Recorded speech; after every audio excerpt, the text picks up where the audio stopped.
시청자 여러분, 저희의 심층 분석 및 논평 프로그램에 다시 오신 것을 환영합니다. 중일 외교 관계가 수십 년 만에 가장 긴장된 나날을 겪고 있는 가운데 국제 여론은 또다시 특별한 군사 문건으로 인해 들끓고 있습니다. 이는 외교부의 보도 자료나 직접적인 위협이 아니라 미 해군 연구센터에서 공개한 가상의 지도, 즉 냉랭한 작전 계획도입니다. 이 문건이 공개된 지는 꽤 오래되었지만 그 경고의 가치는 전혀 퇴색되지 않았습니다.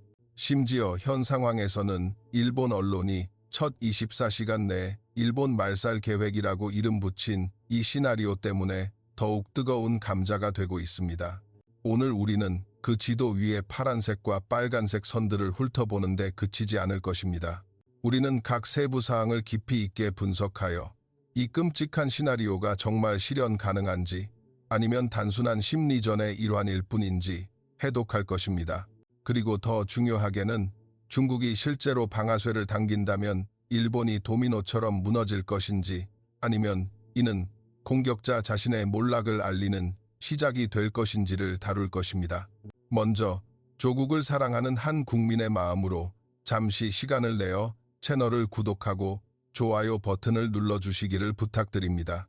이는 저희 콘텐츠에 대한 응원일 뿐만 아니라 우리 민족의 자부심을 함께 세우는 일이며 조국의 하늘과 바다를 지키기 위한 마음을 하나로 모으는 것입니다.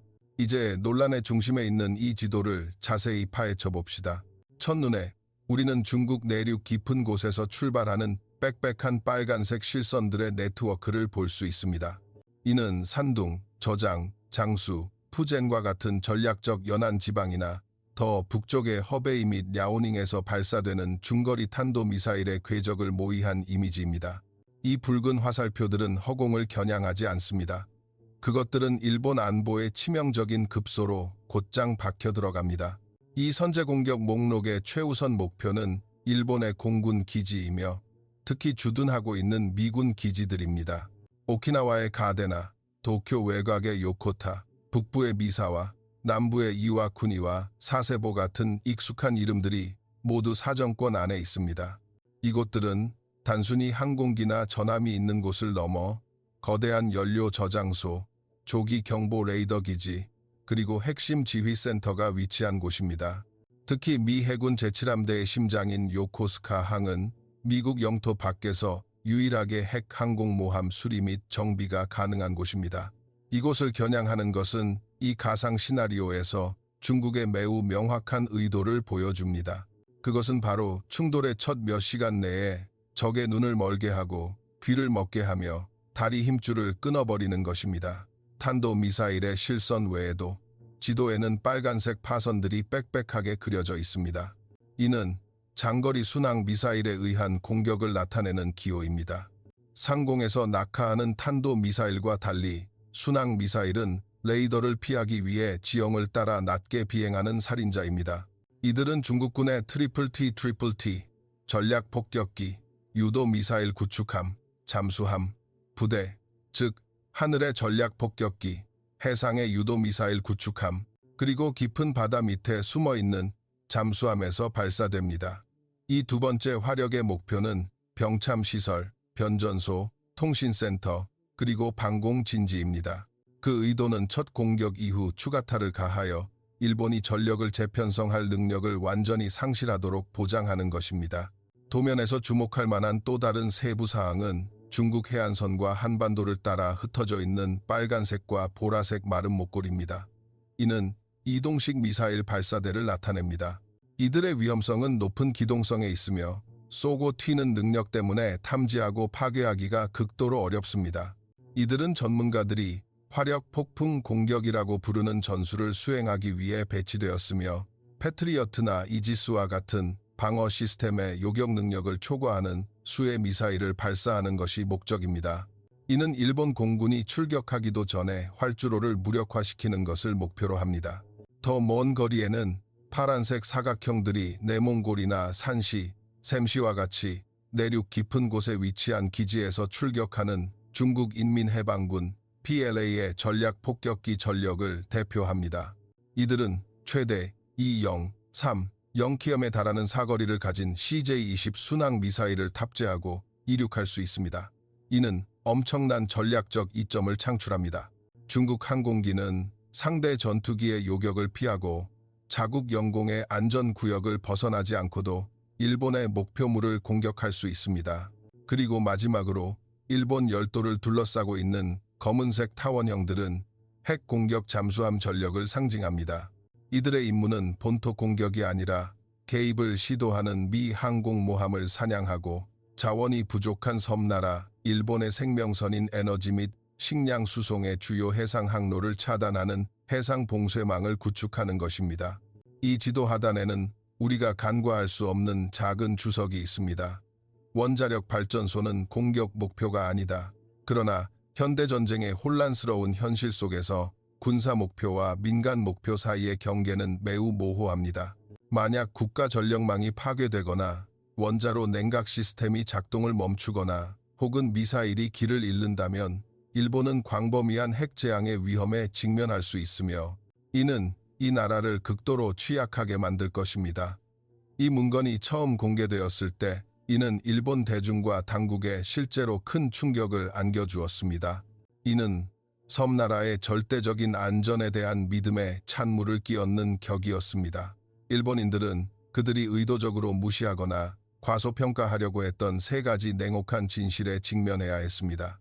첫 번째 진실은 일본이 이미 수십 년 전부터 중국 화력의 사정권 내에 완전히 들어왔다는 것입니다. 중국은 이미 1,500km 사거리로 오키나와와 남부섬들에 도달할 수 있는 둥펑 21 같은 탄도미사일을 실전 배치했습니다. 이어서 4.0km 사거리로 일본 영토 전체를 포괄하는 항모 킬러로 불리는 둥펑 26이 배치되었습니다. 그리고 현재는 고정밀 CJ-10 순항 미사일이 있습니다. 시간이 지남에 따라 이 무기고는 줄어들지 않고 훨씬 더 요격하기 어려운 극초음속 미사일이 추가되면서 무서운 속도로 현대화되고 있습니다. 두 번째 진실은 공격의 규모가 현존하는 방어 능력에 비해 너무 크다는 것입니다.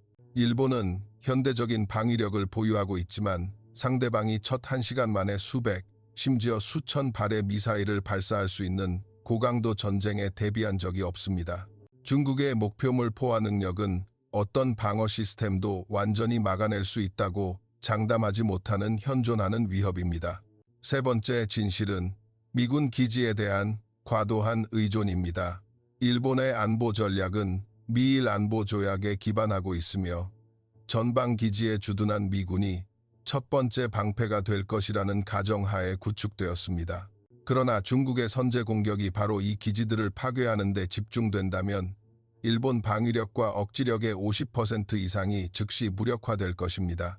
일본은 극도로 위험한 순망치 안의 상황에 놓이게 될 것입니다. 바로 이러한 이유들 때문에 일본 언론과 군사 논평가들은 주저없이 이 시나리오를 중국의 24시간 일본 말살 계획이라고 부르는 것입니다. 현재 2025년 시점에서 중국의 실제 능력은 이 오래된 지도에 묘사된 것들을 훨씬 뛰어넘었습니다. 그들은 동부 해안을 따라 언제든지 발사할 준비가 된 화력지대를 형성하는 세계 최대 규모의 재래식 미사일 전력을 구축했습니다. 대함탄도 미사일, 순항 미사일, 그리고 극초음속 미사일의 조합은 극도로 위협적인 선제 공격 능력을 창출합니다. 인민해방군 PLA 무기고에 있는 단거리, 중거리, 장거리 미사일의 총 수는 수천 발에 달하는 것으로 추정됩니다. 첫 공격에 약 2영발만 동원하더라도 중국은 예정된 목표물에 철의 비를 퍼부을 수 있습니다. 이러한 일촉즉발의 상황 앞에서 일본은 변화할 수밖에 없었습니다. 그들은 자신이 궁지에 몰렸으며 더 이상 물러설 곳이 없다는 것을 이해했습니다. 만약 이전처럼 계속 양보하거나 수동적인 방어 정책을 유지한다면 상대방에게 마지막 단계까지 압박당할 것입니다. 일본의 변화, 특히 2022년 이후의 변화는 필연적인 반응입니다. 도쿄는 최악의 시나리오에 대해 진지하고 긴급하게 대비하기 시작했습니다.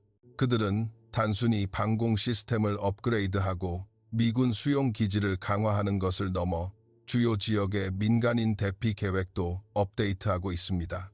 비록 전국적인 규모의 핵 대피소 건설은 즉시 실행될 수 없지만 지휘시설의 생존 능력을 강화하고 시민들을 보호하기 위한 조치들은 박차를 가하고 있습니다. 장비 측면에서 일본은 역사적인 발걸음을 내딛고 있습니다. 미국으로부터 400발의 토마호크 순항 미사일을 구매하는 것은 단순한 무기 구매를 넘어 전수방위에서 반격 능력 보유로의 군사 교리 변화를 의미합니다. 이는 일본이 베이징에 다음과 같은 억지 메시지를 보내고자 함을 뜻합니다. 만약 당신들이 우리를 공격한다면 우리는 당신들의 발사 기지 깊숙한 곳까지 반격할 충분한 능력이 있다. 저희 채널에 댓글과 좋아요로 성원을 보내주세요. 이와 더불어 기술적 및 비용 문제로 인해 2020년에 지상 배치형 이지스 어쇼어 시스템 배치 계획을 취소한 후 일본은 이지스 시스템을 탑재한 2척의 대형 전용 구축함 건조로 방향을 전환했습니다. 이는 본질적으로 고정된 기지보다 더 유연하고 파괴하기 어려운 탄도미사일 방어 방패 역할을 하도록 설계된 해상 이동식 요새입니다.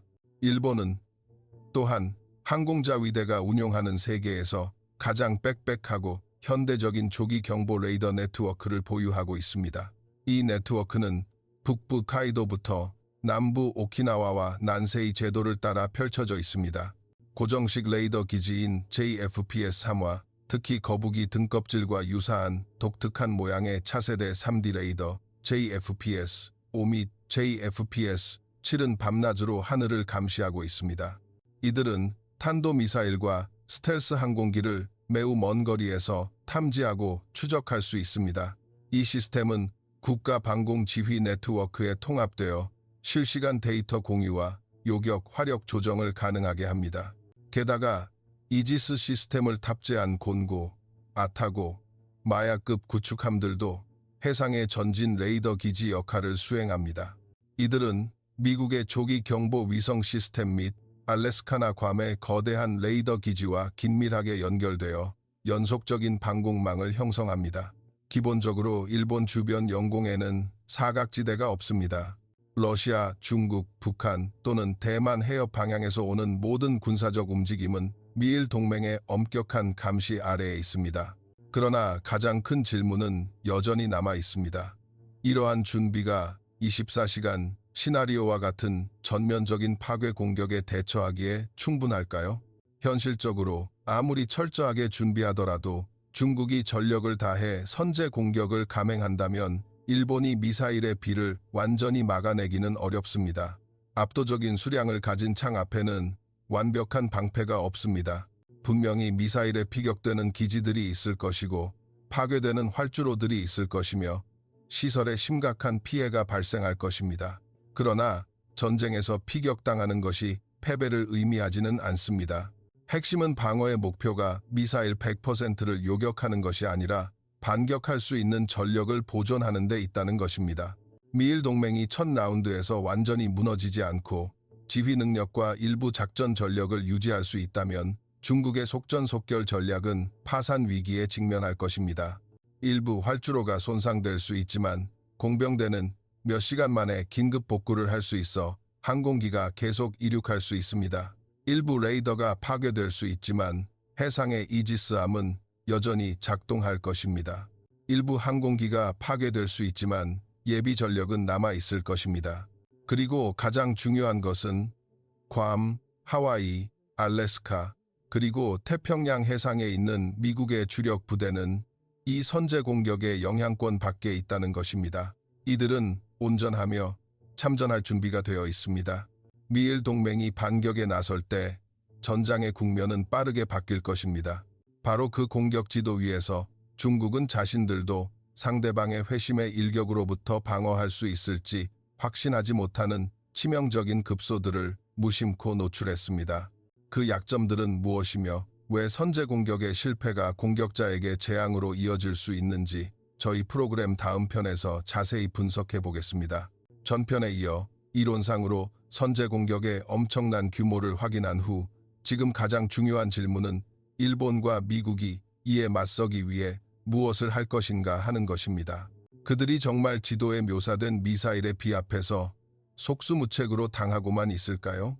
실제 전장은 미일 동맹의 방어 시나리오가 바로 이 상황에 대처하기 위해 수십 년 동안 구축되고 훈련되어 왔음을 보여줍니다. 일본의 생존 능력을 이해하기 위해서는 도쿄와 워싱턴이 공들여 구축한 탄도미사일 방어 시스템의 구조를 깊이 있게 살펴볼 필요가 있습니다. 이는 단일 포대가 아니라 일본 열도를 에워싸는 여러 겹의 방화벽에 비유되는 복잡한 통합 네트워크입니다.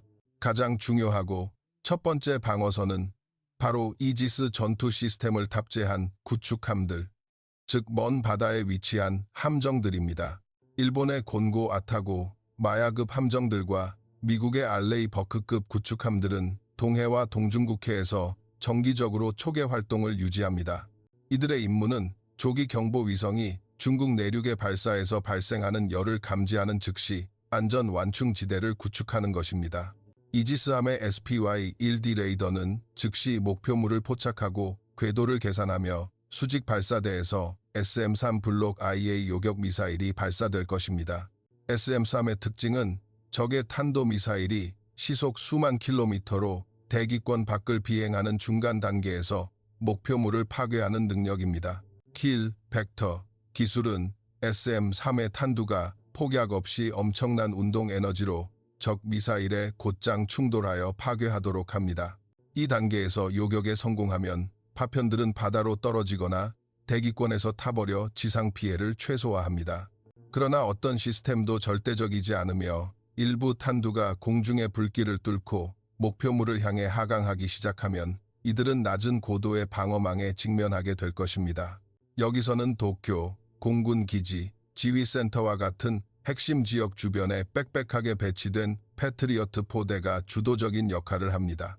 패트리어트는 종말 단계에서 미사일을 요격하도록 설계되었으며 마지막 순간에 골문을 지키는 골키퍼 역할을 합니다. 이 외에도 일본은 자체 개발한 중거리 지대공 미사일 추 시스템을 보유하고 있으며 이는 순항 미사일이나 폭격기와 같은 적어도 비행 목표물에 대처하는 데 매우 효과적인 것으로 평가됩니다. 미국 측에서는 중국의 고정밀 탄도 미사일의 위험성을 인식하고 획기적인 전략적 조정을 해왔습니다. 그들은 더 이상 냉전 시대와 같은 집중 주둔 사고방식을 유지하지 않습니다. 대신 적응형 전투 배치라는 개념이 있습니다. ACE의 핵심 사상은 모든 달걀을 한 바구니에 담지 않는 것입니다. F-22와 F-35 같은 5세대 전투기 편대는 더 이상 가데나와 같은 대형 기지에 고정되어 공격을 기다리지 않습니다. 대신 그들은 태평양 전역에 흩어져 있는 수십 개의 위성 비행장, 민간 공항, 심지어 임시 활주로로 분산됩니다. 이들은 착륙급유, 재무장 절차에 따라 끊임없이 다른 장소로 이동합니다. 이는 중국군이 정찰하고 목표물을 지정하는 과정을 극도로 어렵게 만듭니다.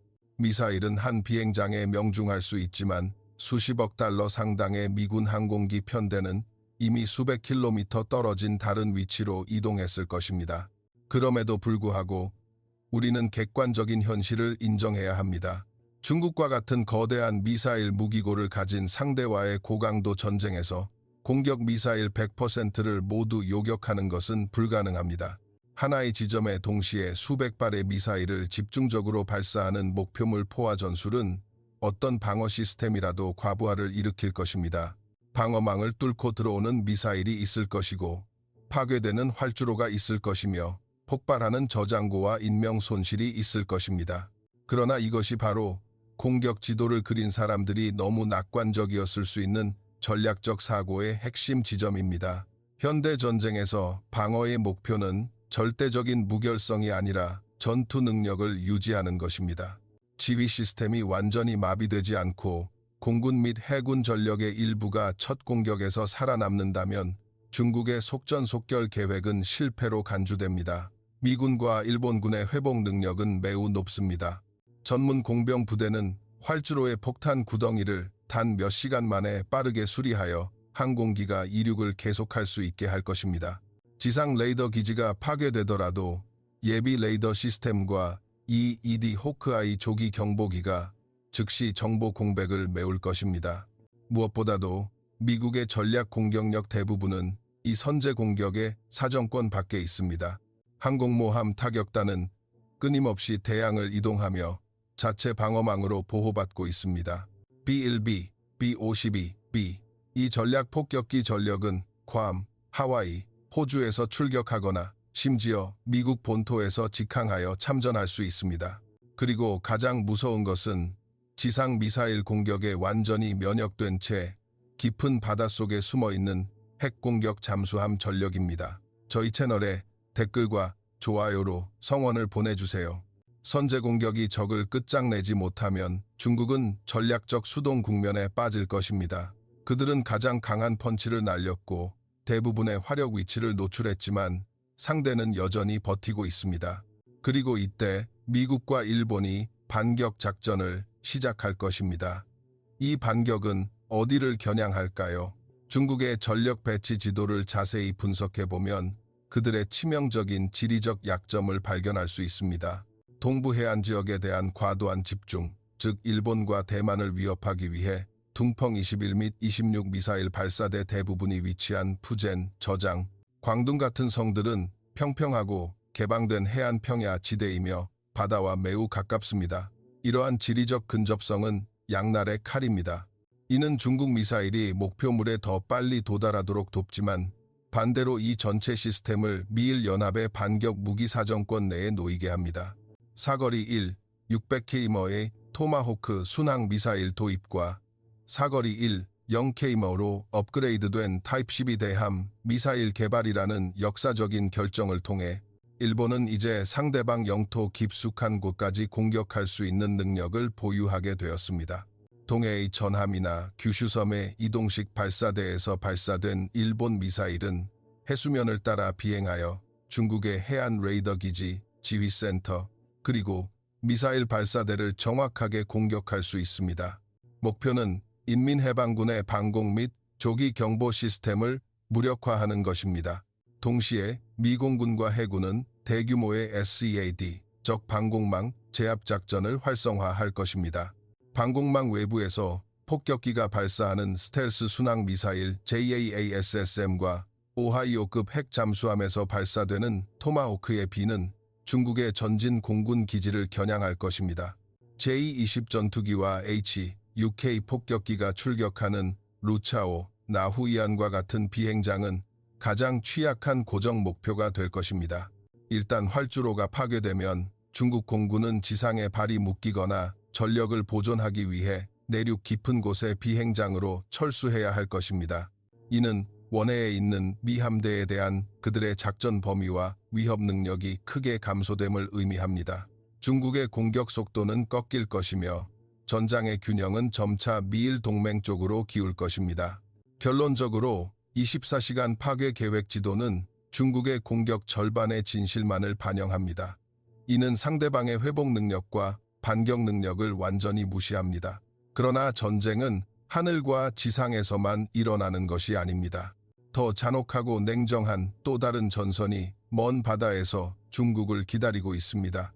그것은 바로 해전이며 중국의 해양 강국 야망이 세계에서 가장 무서운 침묵의 살인자들과 맞서게 될 곳입니다. 다음 편에서는 해전 시나리오와 패배한 전쟁이 중국에 가져올 수 있는 비극적인 경제적, 전략적 결과들을 계속 분석해 보겠습니다. 존경하는 시청자 여러분, 지난 세 부분의 분석을 통해 우리는 미사일 화력, 방어 시스템, 그리고 해상전을 포함한 재래식 관점에서 24시간 공격 시나리오의 각 층위를 차례로 벗겨냈습니다. 그러나 오늘날 강대국 간의 충돌 시나리오에서 분석가들이 언급하기를 꺼리지만 직면해야 하는 방안의 코끼리가 하나 있습니다. 그것은 바로 핵 확산 위험입니다. 중국과 같은 군사 강국이 궁지에 몰리고 속전속결 전략이 실패하고 함대가 봉쇄당하고 연안 지역이 역공을 받을 때 베이징은 명예로운 패배를 받아들일까요? 아니면 상황을 역전시키기 위해 더 극단적인 선택을 할까요? 이 질문은 우리를 글로벌 안보의 가장 취약한 경계선, 즉 핵의 레드라인으로 이끌어갑니다. 이론적으로 중국은 핵 선제 불사용 정책을 유지하고 있습니다. 그러나 현대 전술 무기의 발전은 이러한 경계를 흐리게 하고 있습니다. 가장 우려되는 것은 둥펑 26과 같은 미사일 계열의 이중 사용 특성입니다. 이 무기는 항공모함을 파괴하기 위해 재래식 탄두를 탑재할 수도 있지만 핵탄두를 탑재할 수도 있습니다. 전면전의 혼란 속에서 미 조기 경보 시스템이 둥펑 26 미사일 발사를 감지할 때 워싱턴은 그것이 폭약인지 핵탄두인지 확인할 충분한 시간이 없을 것입니다. 이 전략적 모호성은 극도로 큰 오판의 위험을 내포하고 있습니다. 중국이 재래식 전장에서의 패배로 인해 절망하여 협상과 억지를 목적으로 일본의 외딴 군사기지나 미 항공모함 전단에 저위력 전술 핵무기를 사용하기로 결정한다면 그들은 통제 불가능한 연쇄 반응을 촉발할 수 있습니다. 저희 채널에 댓글과 좋아요로 성원을 보내주세요. 그 시점에서 미일 안보 조약은 최후의 시험에 직면할 것입니다. 과연 워싱턴은 도쿄를 보호하기 위해 샌프란시스코나 로스앤젤레스를 희생할 준비가 되어 있을까요? 대답은 초강대국의 신뢰성에 있습니다. 만약 미국이 상응하는 보복을 하지 않는다면 나토부터 아시아에 이르는 그들의 모든 글로벌 동맹 시스템은 신뢰 상실로 인해 무너질 것입니다. 따라서 미국이 핵 보복을 실행할 가능성은 현실적이며 군사교리에 이미 표준화되어 있습니다. 미 해군은 항상 깊은 바다 밑에서 핵 억지 전력을 은밀하게 유지합니다. 오하이오급 전략 핵 잠수함들은 각각 여러 개의 분산 탄두를 탑재할 수 있는 트라이던트 DO 대륙간 탄도 미사일 20발을 싣고 있습니다. 이 잠수함 한 척이 발사 명령을 받으면 어떤 국가의 산업 문명이라도 지워버릴 수 있는 화력을 보유하게 됩니다. 바로 이러한 상호 확증 파괴가 베이징 지도자들이 냉철함을 유지하도록 강제하는 최후의 심리적 방어선입니다. 레드라인을 넘는 대가는 승리가 아니라 그들 민족의 멸망이기 때문입니다. 그렇다면 핵종말 시나리오를 제외하고 재래식 전쟁에서의 패배는 중국을 어디로 이끌까요? 우리는 문제를 경제적, 내부 정치적 관점에서 살펴볼 필요가 있습니다. 24시간 시나리오는 일본이 즉시 붕괴할 것이라는 순진한 낙관주의에 기반하여 구축되었습니다. 그러나 전쟁이 수개월로 길어진다면 중국은 전략적 함정에 빠지게 될 것입니다. 중국 경제는 거대하지만 해상 경로를 통한 원자재 및 에너지 수입에 심각하게 의존하고 있습니다. 말라카 해협이 미 해군과 동맹국에 의해 봉쇄되고 동부 해안의 항구들이 전투로 인해 마비될 때 세계의 공장인 중국은 연료 공급이 차단될 것입니다. 전략 석유 비축량은 몇 달 동안 버티게 할 수 있지만 무역 및 금융 고립은 회복 불가능한 충격을 가져올 것입니다. 20세기 주요 전쟁의 역사는 해외에서의 군사적 패배가 종종 국내의 격렬한 정치적 격변의 씨앗이 되었음을 보여줍니다.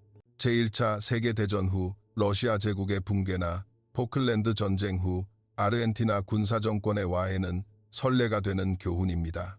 경제 침체와 무의미한 군인 희생을 수반하는 군사적 모험의 실패는 베이징이 최우선 순위로 여기는 정당성과 사회 안정을 잠식할 것입니다. 전반적으로 일본을 24시간 안에 파괴하려는 계획 지도는 사실상 이론에 치우치고 현실성이 부족한 군사적 사고의 산물입니다.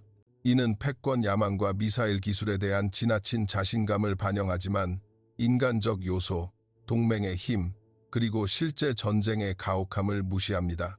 오늘날의 일본은 수십 년 전의 수동적인 국가가 아닙니다. 새로운 지정학적 압력 하에서 일본의 군사 거인은 깨어나고 있으며 국방 예산을 기록적으로 증액하고 있습니다. 토마호크와 같은 장거리 공격 무기를 갖추고 미국과의 동맹을 긴밀히 강화함으로써 일본은 방패에서 날카로운 가시를 가진 고슴도치로 변모하고 있습니다. 이 섬나라에 대한 어떠한 공격 시도도 용납할 수 없는 대가를 치르게 될 것입니다.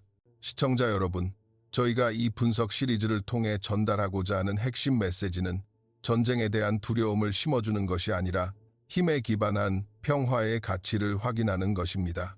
동아시아의 평화는 양보나 환상으로 유지될 수 없으며 신뢰할 수 있는 억지력으로 보호되어야 합니다. 평화를 원한다면 전쟁을 준비하라는 고대 격언은 여전히 유효합니다. 일본과 미국이 미사일 선제 공격 대처를 포함한 최악의 시나리오에 대비하는 것이야말로 그 시나리오가 절대 일어나지 않도록 보장하는 가장 좋은 방법입니다. 힘의 균형이 뜨거운 머리를 식히는 열쇠입니다.